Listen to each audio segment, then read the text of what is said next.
Hi everyone. तो ये second video है उसके रिगार्डिंग जैसे लेयर्स ऑफ एटमॉस्फेयर हम पढ़ रहे थे लास्ट वीडियो में।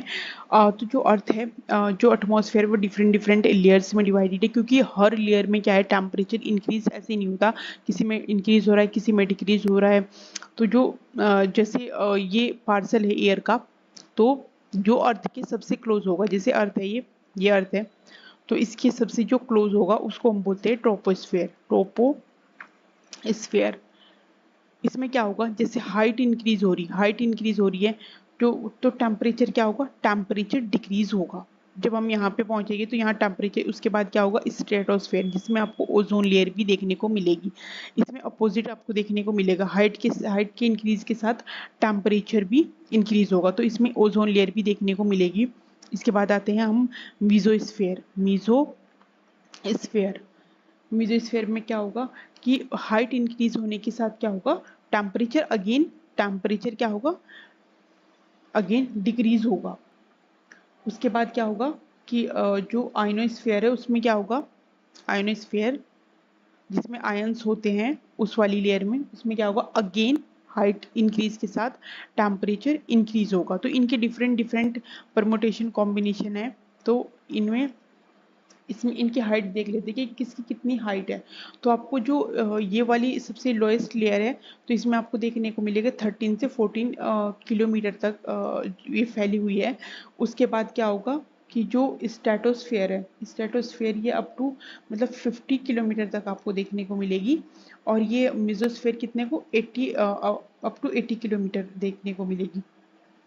और जो ये है ये आपको अराउंड 100 या 400 तक, सॉरी, ये 400 किलोमीटर तक देखने को मिलेगी। इसके बाद क्या है, एक्सोस्फेयर है, आयोनोस्फेयर के बाद एक्सोस्फेयर है।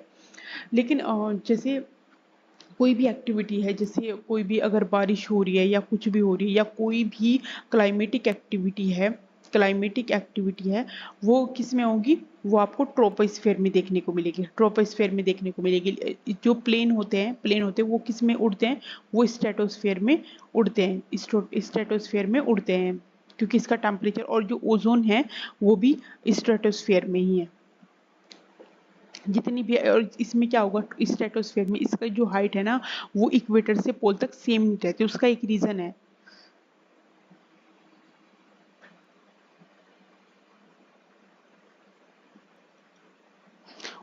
रीजन है, कि जैसे आप ट्रोपोस्फेयर को उठा लो, तो जैसे ट्रोपोस्फेयर है तो ये इक्वेटर पे इसकी हाइट आपको ज्यादा देखने को मिलेगी, इक्वेटर पे। और यहाँ पोलर एरियाज इसका रीजन क्या है कि जैसे ये लैंड हीट अप हुआ, क्योंकि यहाँ पे आपको बहुत ज्यादा हीट देखने को मिलेगी इक्वेटर पे पूरे साल। तो पूरे साल जो हीट देखने को मिलेगी उससे क्या होगा कि यहाँ ये एयर राइज होती जाएगी और इसकी हाइट बढ़ती जाएगी। तो स्ट्रॉन्ग कन्वेक्शनल करंट की वजह से क्या होगा कि इसकी हाइट बढ़ती जाएगी और टेम्परेचर भी आपको यहाँ पे कम दिखेगा। अगर आपसे 1% कोई स्टेटमेंट पूछ ले कि क्या स्ट्रेटोस्फेयर के में टेम्परेचर कम कम होता है या ज़्यादा, या पोलर एरियाज पे कम होता है या इक्वेटर पे कम होता है, तो आपको लिखना है इक्वेटर पे। माइनस है, ये माइनस में है, ठीक है, टेम्परेचर दोनों में माइनस में है, तो इक्वेटर पे कम होगा। क्योंकि यहाँ इस पोलर एरियाज में स्ट्रॉन्ग कन्वेक्शनल करंट नहीं देखने को मिलती, इसलिए क्या होगा कि यहाँ इसकी हाइट A2 केवल 10 किलोमीटर देखने को मिलेगी, लेकिन वहीं इक्वेटर पे आपको 18 किलोमीटर तक चली जाएगी।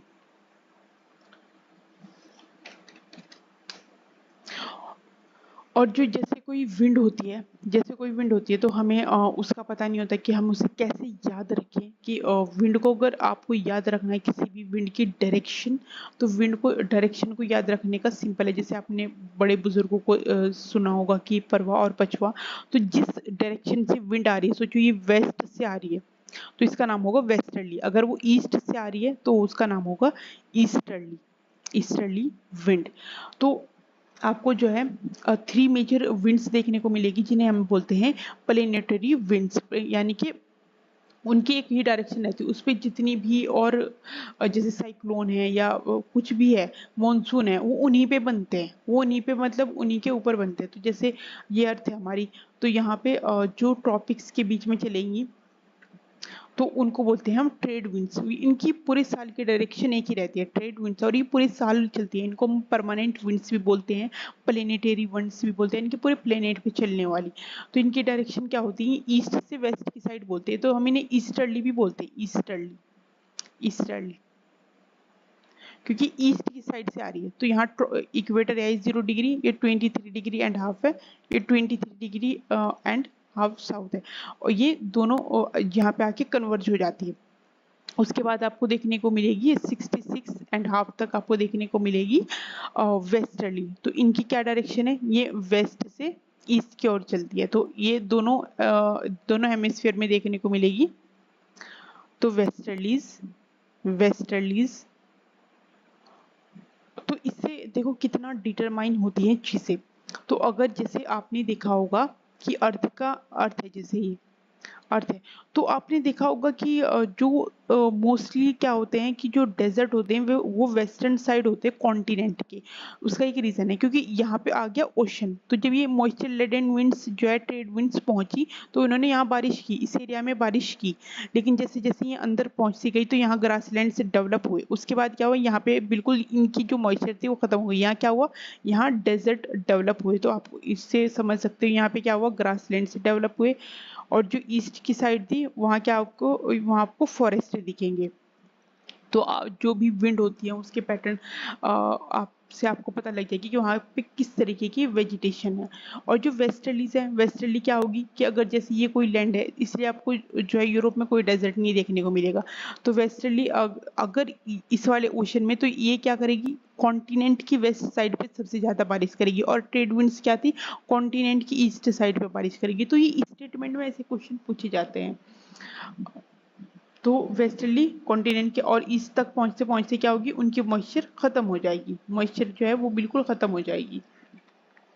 और जितने भी जैसे टेम्परेट इंडिया में जो जो भी बारिश होगी, जो भी बारिश होगी मानसून के अलावा, मानसून के अलावा जैसे अक्टूबर से लेके चाहे वो मई तक, जून तक, जब तक मानसून इंडिया में एंटर नहीं होता, वो होती है वेस्टर्न डिस्टर्बेंसेस से, वेस्टर्न डिस्टर्बेंसेस से, वेस्टर्न डिस्टर्बेंसेस से। और वो किस पे ओरिजिनेट होती है, वो होते हैं वेस्टर्लीज, टेम्परेट लेटिट्यूड्स में, जहाँ पे मिलन होता है वेस्टर्ली और ईस्टर्ली ट्रेड विंड्स का। जो पोलर ईस्टर्ली है वो वेस्ट ईस्ट की साइड में चल रही है। सो जो हाँ, मैं एक बात भूल गई, जैसे हम नॉर्थ की तरफ, जैसे हम ऊपर की अपवर्ड मूवमेंट होगा, तो हम उसे बोलते हैं नॉर्मल लेफ्ट रेट। तो 6.5 डिग्री टेम्परेचर कम हो जाएगा हर 1 किलोमीटर के बाद। इसको हम क्या बोलते हैं, नॉर्मल लैप्स लैप्स रेट। लेकिन कभी कभी क्या होता है कि जैसे हम ऊपर ऊपर जा रहे हैं, जैसे हम जो है ऊपर की तरफ जा रहे हैं, तो क्या होगा कि टेम्परेचर घटने के बजाय बढ़ना स्टार्ट हो जाएगा। उसको हम क्या बोलते हैं, उसको हम बोलते हैं इन्वर्जन, टेम्परेचर इन्वर्जन। तो अगर ऐसा हो रहा है कि जैसे हाइट बढ़ रही है, जैसे हम एटमॉस्फेयर में ऊपर की जा रहे हैं, तो हाइट बढ़ रही है, तो क्या होगा कि टेम्परेचर भी अगर बढ़ रहा है तो हम उसे क्या बोलेगी, टेम्परेचर इन्वर्जन, टेम्परेचर इन्वर्जन। ये कब होगा, ये मोस्टली होता है नाइट के टाइम। जैसे अगर कोई क्लाउडी है तो आउट रेडिएशन की वजह से क्या हुआ कि आउट रेडिएशन हुआ, लेकिन क्या हुआ, क्लाउड उसे उसे जाने ही नहीं दे रहे, उसने रोक लिया इसे। तो ये यहाँ क्या हो गया, इसलिए आप समर में देखोगे अगर कोई क्लाउडी नाइट होती है तो वो बहुत ही गर्म होती है। तो उसने इसे, वो जो हीट थी वो यहीं ट्रैप हो गई। तो तब आपको देखने को मिलेगा जैसे आप ऊपर बढ़ते जाओगे तो आपको टेम्परेचर इंक्रीज होता दिखेगा। उसको बोलते हैं हम टेम्परेचर इन्वर्जन। और एक होती है एडियाबेटिक कूलिंग और एडियाबेटिक हीटिंग। तो हम इन दोनों टर्म्स को भी समझ लेते हैं, एडियाबेटिक हीटिंग और एडियाबेटिक कूलिंग।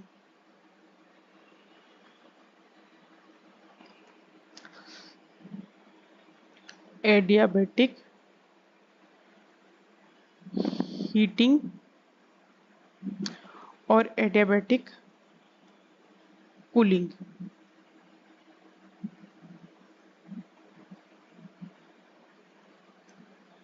तो एडियाबेटिक मतलब क्या हुआ कि जैसे अगर ये एयर का पार्सल है, ये एयर का पार्सल है, इसमें इसके टेम्परेचर में चेंज होना, यानी कि इसका टेम्परेचर बढ़ना, इसके टेम्परेचर में चेंज होना, इसका टेम्परेचर घटना या बढ़ना, उसको बिना किसी मतलब इस ये वार्म होना या कूल होना बिना किसी टेम्परेचर चेंज हुए। तो इस ये कैसे हो सकता है? एडियाबेटिक हीटिंग कब होगी? जैसे ये एयर का पार्सल है, ये एयर का पार्सल है और ये डिसेंड हो रहा है, ये इसके इसका इसका मोमेंट क्या हो रहा है? Downward, downward.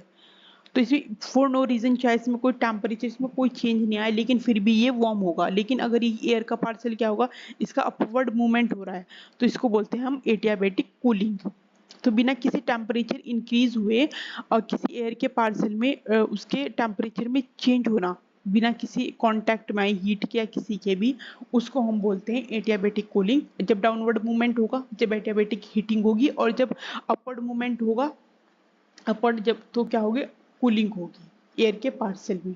अब हम देख लेते हैं कि कौन कौन सी जो है फोर्स अप्लाई करती है जब विंड चलती है। तो विंड में थ्री मेजर फोर्स जो है वो अप्लाई होती है। फर्स्ट है पीजीएफ,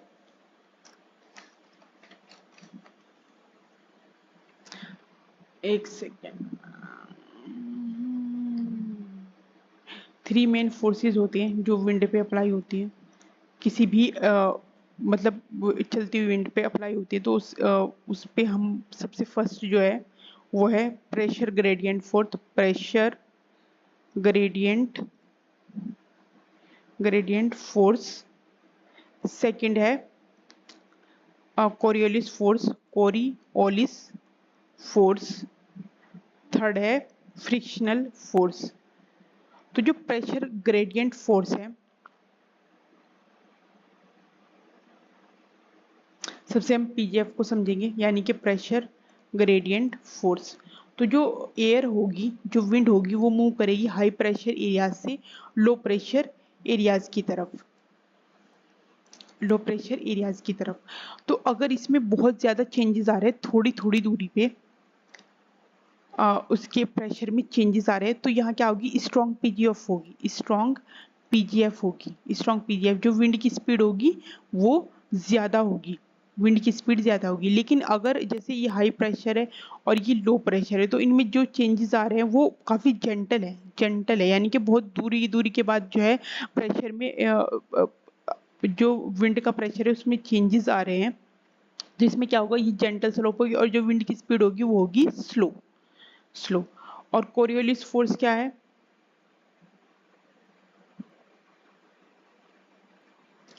कोरियोलिस फोर्स, इसको हम स्वेडो फोर्स भी बोलते हैं, यानी कि झूठी स्वेडो फोर्स।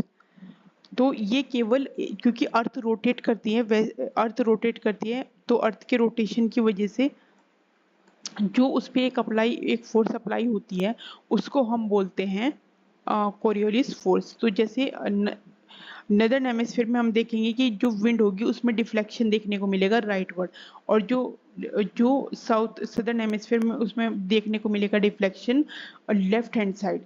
सो और ये क्या होती है कि ये इक्वेटर के पास क्या होगी? एब्सेंट होगी, इक्वेटर के पास क्या होगी? एब्सेंट होगी, बिल्कुल यहाँ इन एरियाज में। इसलिए आप जो भी साइक्लोन होगी तो आपको देखने को मिलेगी इक्वेटर के पास 0 डिग्री से 10 डिग्री लैटिट्यूड तक आपको कोई जो है साइक्लोन नहीं देखने को मिलेगा, क्योंकि कोरियोलिस फोर्स जो है वो बिल्कुल एब्सेंट है इक्वेटर के पास। लेकिन जैसे ही आप पोलर में, सबसे ज्यादा कहाँ देखने को मिलेगी? पोलर एरियाज में, पोलर एरियाज में सबसे हाई देखने को मिलेगी। और जितना ज्यादा विंड, जितना ज्यादा ज्यादा कोई भी मूविंग चीज है उसमें आपको अगर वो बहुत ज्यादा तेज मूव हो रही है, उतना ज्यादा उस पर कोरियोलिस फोर्स अप्लाई होगी। तो इसलिए जो साइक्लोन है वो आपको एंटी क्लॉकवाइज देखने को मिलेंगे नदर्न हेमिस्फीयर में, क्योंकि अपनी राइट साइड मुड़ रहे हैं। और जो साइक्लोन है वो सदर्न हेमिस्फीयर में आपको क्लॉकवाइज देखने को मिलेंगे, क्योंकि जो कोरियोलिस फोर्स है वो किसी भी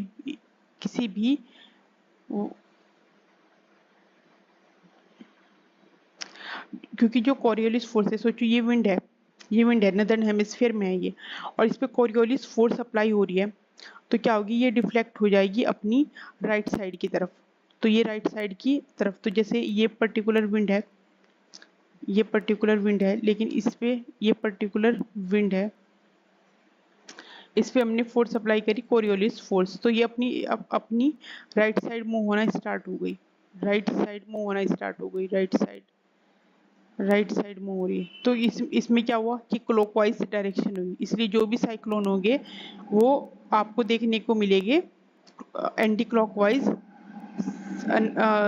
नदर्न हेमिस्फीयर में और क्लॉकवाइज सदर्न हेमिस्फीयर में, क्लॉकवाइज सदर्न हेमिस्फीयर में।